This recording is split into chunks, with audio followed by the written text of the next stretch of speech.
Hi, welcome.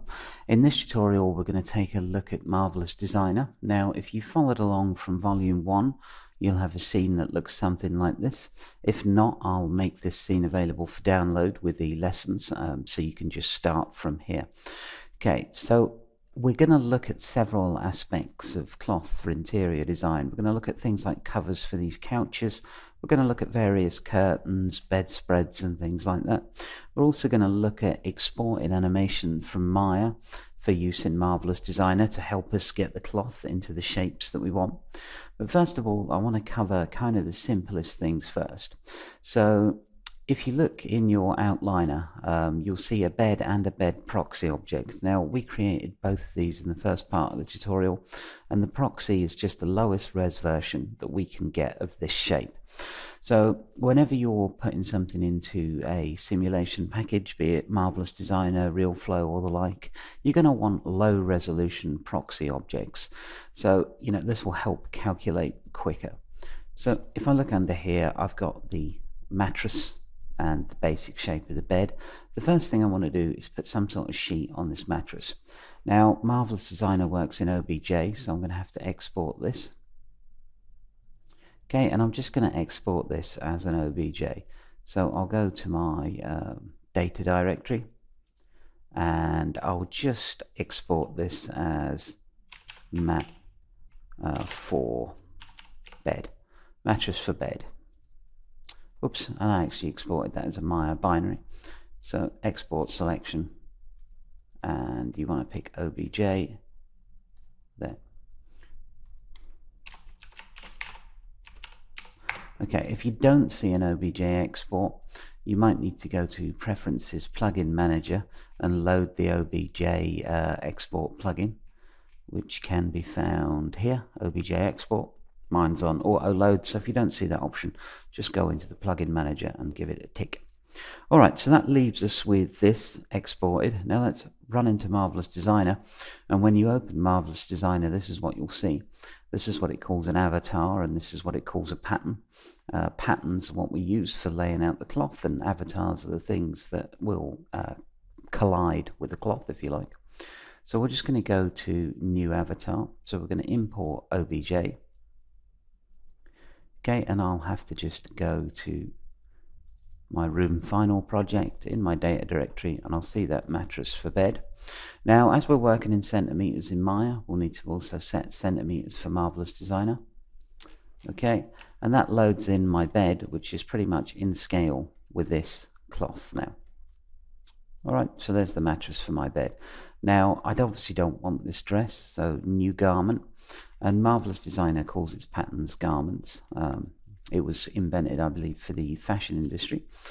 So great little program though, especially for this type of thing, very quick. So just some settings before we start.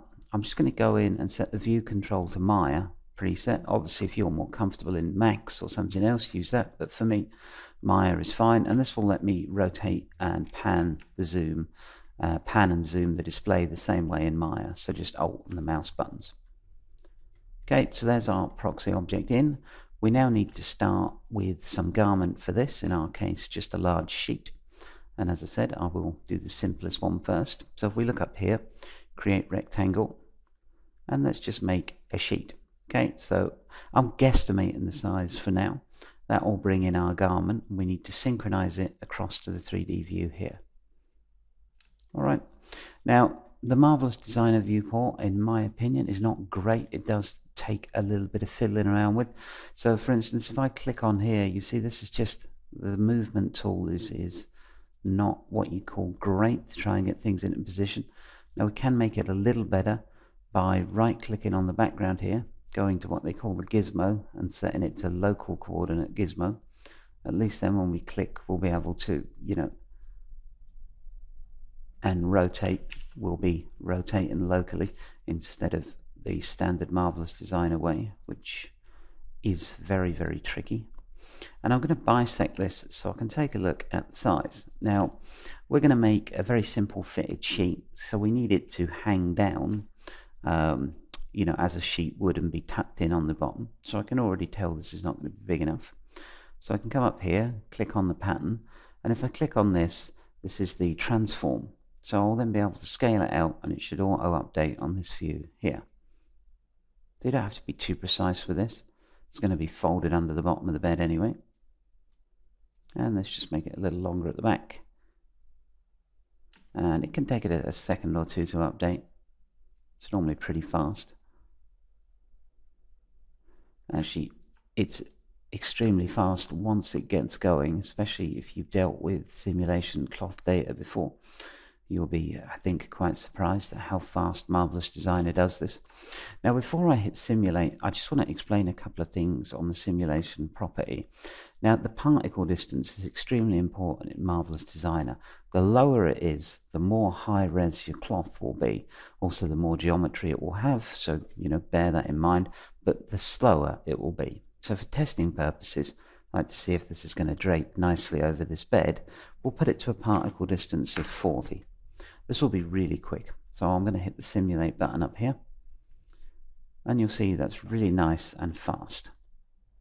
Okay, and yeah, that's more than long enough for us to make this a fitted sheet.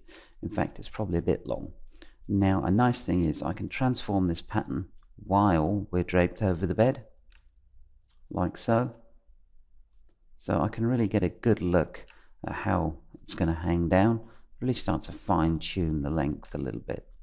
Alright, that should be about perfect. So, now we've got it like so. This is reset pattern, which should reset the pattern to where you left it before you hit simulate, like so.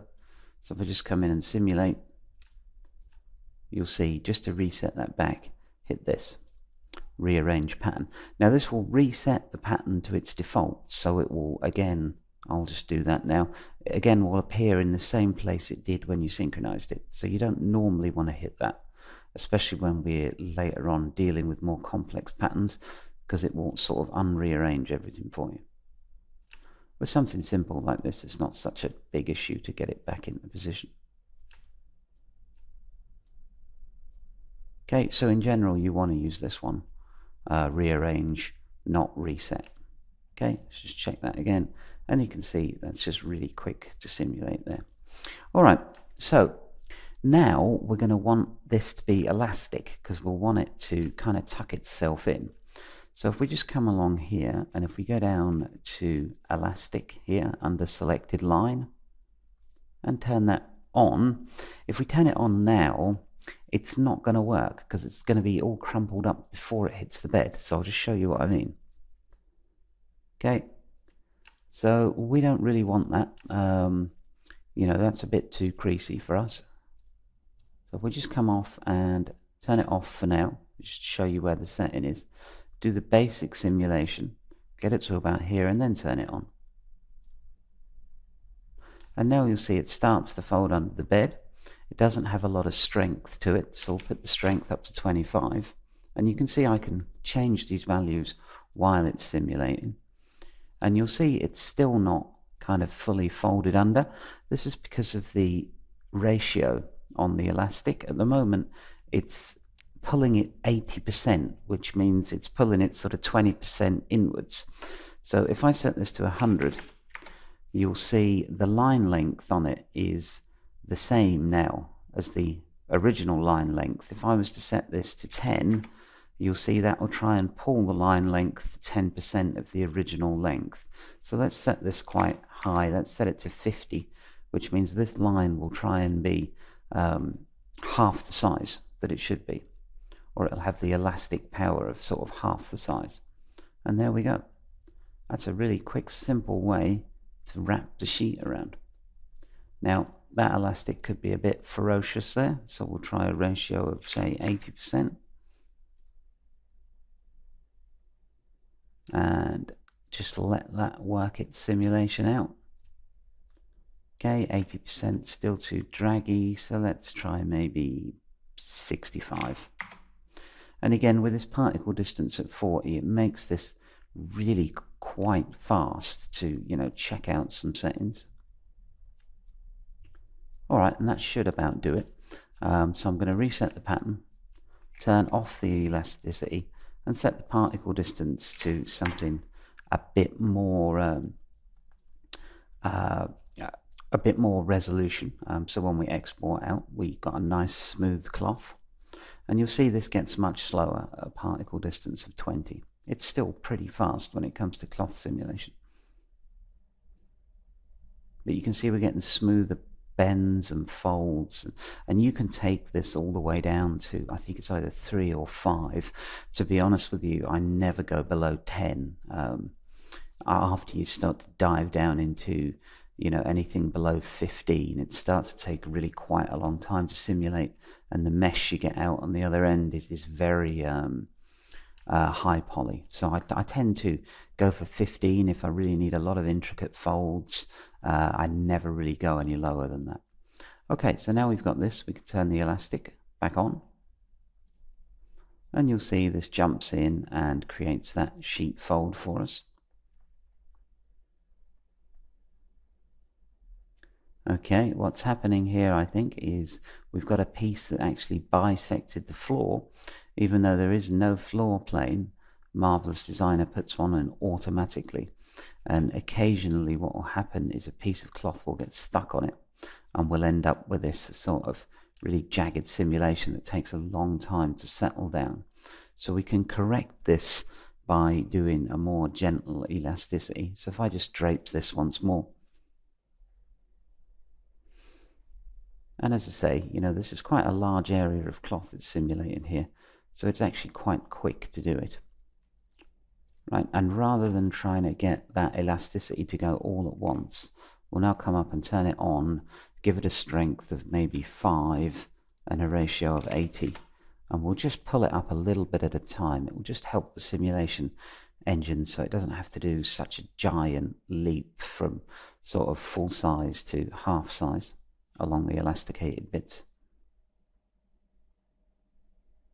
Okay, and you can see now we've set that particle distance down, that we're getting a lot more kind of wrinkles in our cloth, as opposed to when we had it set on 40 and it was just kind of a couple of wrinkles.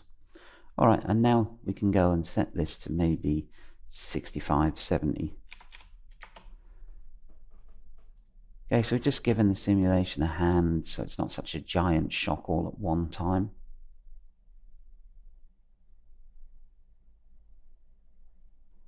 Okay, and now I can set the strength up a little bit on the elasticity too, which will help pull it in tighter.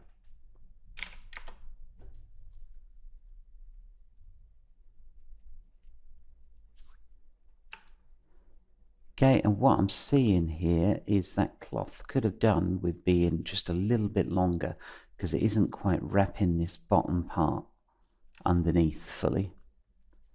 So again, we'll just undo that. It is a little bit of trial and error sometimes. Just make this a little bit longer on both sides.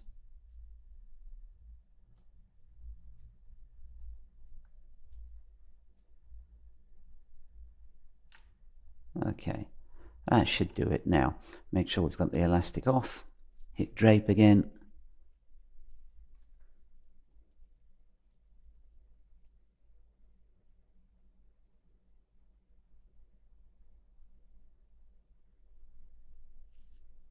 Okay, now we should have plenty of cloth to work with.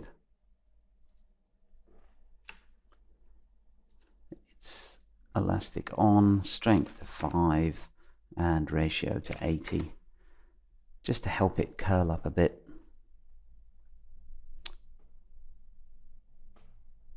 Okay, it stops again that big shock to the system when we try and go from 0 elasticity to massive elasticity.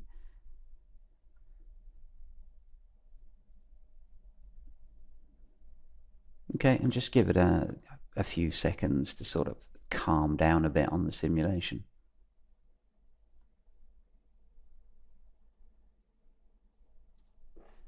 Okay, so that should be calm enough. Right, looking fairly nice. And now we just go change the strength to 25, and let's just drop this down to 70, and then we'll drop it a bit lower in a second. And we'll watch this neatly fold up underneath the object. And you can see we get some really nice creases now.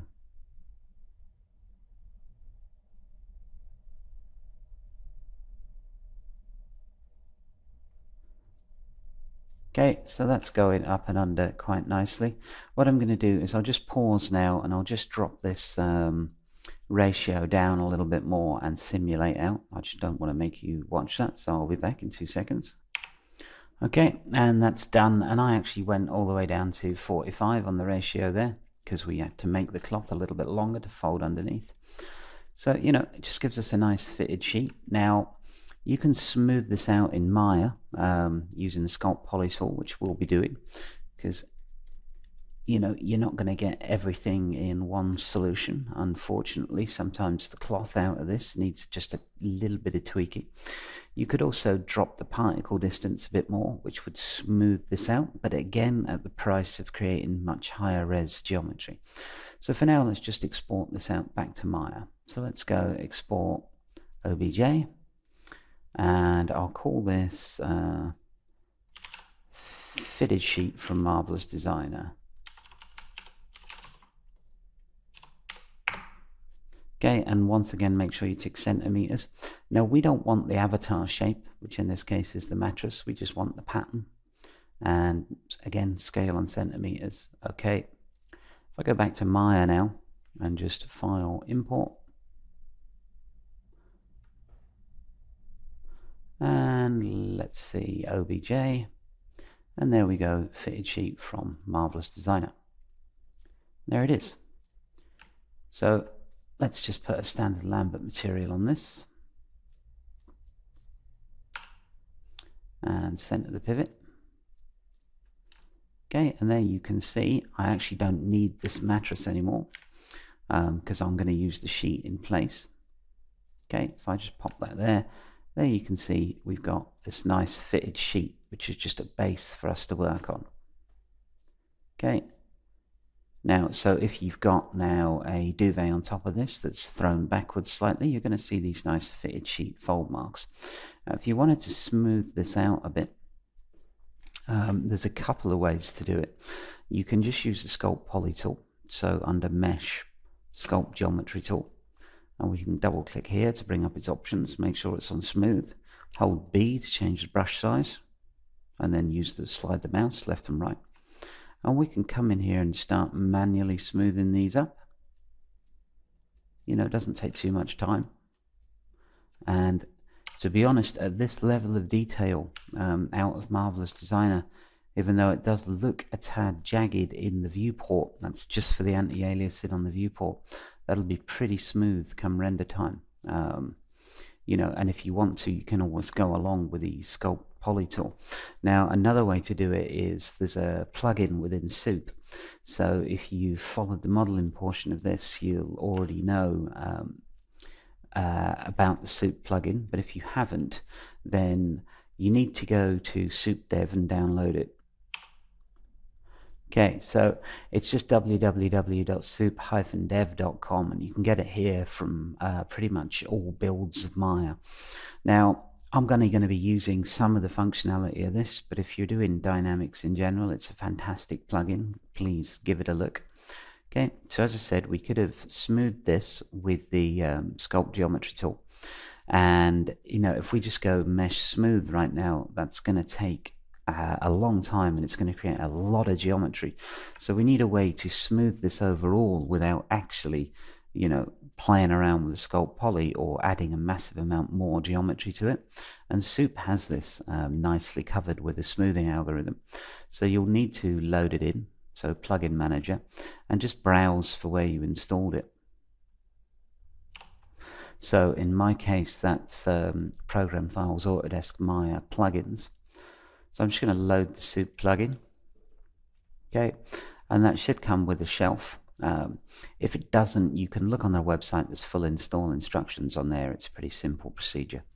Alright, so I'm going to select this cloth that we just created, and I'm going to go up to the Soup plugins list. And as I said, it's a huge piece of software, and we're just going to concentrate on this smooth.